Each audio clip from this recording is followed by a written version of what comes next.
اولاد اس دنیا کی وہ نعمت ہے جس کے بغیر کوئی بھی گھر نہیں ہے. جس گھر کے آنگن میں بچوں کی کلکاریاں نہ گونجیں، جس ماں کی گود میں بچہ نہ ہو، جس باپ کے پاس اس کی کوئی اولاد نہ ہو، اس کی زندگی بے نور ہے. زندگی کی تصویر میں اولاد رنگ بھرتی ہے. اسی لیے اللہ تعالیٰ نے قرآن کریم میں اولاد کو اور مال کو دنیا کی زندگی کی زینت قرار دیا ہے. المال والبنون زینت الحیات الدنیا، مال اور اولاد تمہاری دنیا کی زندگی کی زینت ہے، اٹریکشن ہے. ان سے تمہاری دنیا کی زندگی سجتی ہے، سنورتی ہے.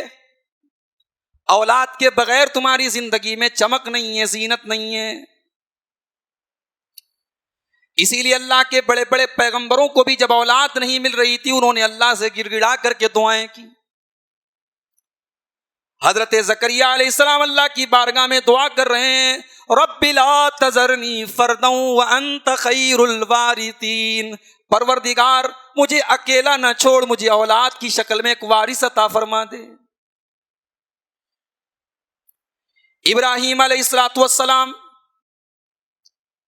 اکیلے اپنی بیوی کو لے کر کے جب اپنے وطن سے نکل رہے ہیں، عراق کی سرزمین کو چھوڑ کر کے نکل رہے ہیں، دنیا میں کوئی ان کی بات کو ماننے والا نہیں ہے. آسمان کی طرف ہاتھ اٹھا کے دعا کرتے ہیں، رب ہب لی من الصالحین، پروردگار مجھے نیک بیٹا عطا فرما دے جو میرا سہارا بن جائے. اولاد کی ضرورت نبیوں نے محسوس کی. اولاد وہ نعمت ہے میرے بھائی کہ اگر آپ کو نیک اولاد مل گئی تو آپ کی یہ وہ کمائی ہے جو آپ کے مرنے کے بعد آپ کے کام آئے گی. آپ کی زمینیں آپ کے مرنے کے بعد آپ کے کام نہ آئیں گی. آپ کا پیسہ آپ کے مرنے کے بعد آپ کے کام نہ آئے گا. دنیا میں آپ نے جو نام کمایا ہے وہ مرنے کے بعد آپ کے کام نہ آئے گا. مگر اپنے بچوں کی صحیح تربیت اگر آپ کر کے دنیا سے گئے ہیں، وہ بچے جب بھی اللہ کی بارگاہ میں آپ کی دعا کریں گے، آپ کی مغفرت کی دعا کریں گے، اس دعا کا آپ کو فائدہ پہنچے گا.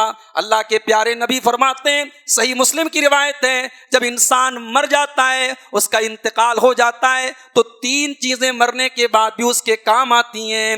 3 چیزیں انسان کے مرنے کے بعد بھی کنٹینیو رہتی ہیں، جاری رہتی ہیں. ان 3 چیزوں میں ایک چیز آپ نے فرمائی، ولد صالح یدعو له، نیک اولاد اگر چھوڑ کر کے گئے ہو، وہ نیک اولاد تمہارے حق میں جب بھی دعا کرے گی وہ تمہارے کام آئے گی.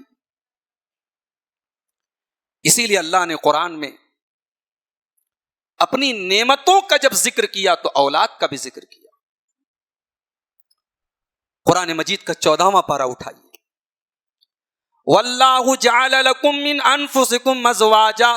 میرے بندو، اللہ تعالیٰ نے تمہارے ہی اندر سے تمہارے جوڑے بنائے.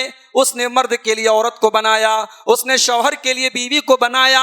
واللہ جعل لکم من انفسکم ازواجا وجعل لکم من ازواجکم بنین وحفیدا. اور اللہ تعالیٰ نے تمہاری بیویوں سے تم کو بیٹے دیے اور پوتے دیے.